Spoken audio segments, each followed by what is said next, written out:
समय की बात है। भगवान गौतम बुद्ध एक गांव में धर्म सभा को संबोधित कर रहे थे।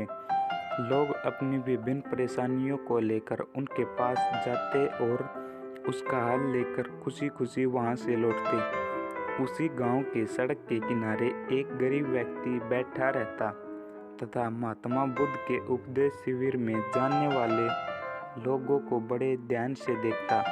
उसे बड़ा आश्चर्य होता कि लोग अंदर तो बड़े दुखी चेहरे लेकर जाते हैं, लेकिन जब वापस आते हैं तो बड़े खुश और प्रसन्न दिखाई देते हैं। उस गरीब को लगा कि क्यों न वो भी अपनी समस्या को भगवान के समक्ष रखे।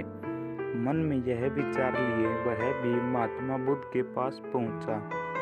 लोग लाइन में खड़े होकर अपनी समस्याओं को बता रहे थे।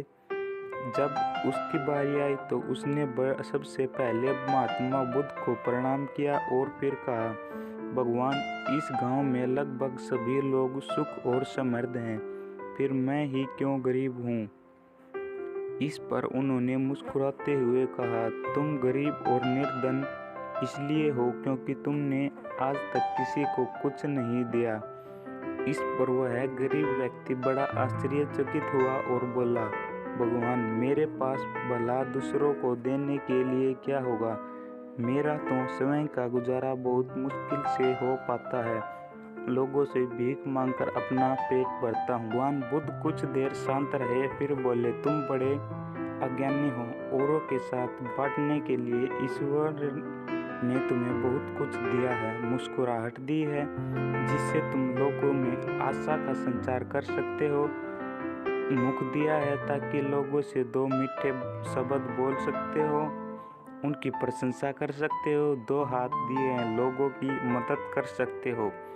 ईश्वर ने जिसको ये तीन चीज़ें दी हैं वह कभी गरीब और निर्धन हो ही नहीं सकता।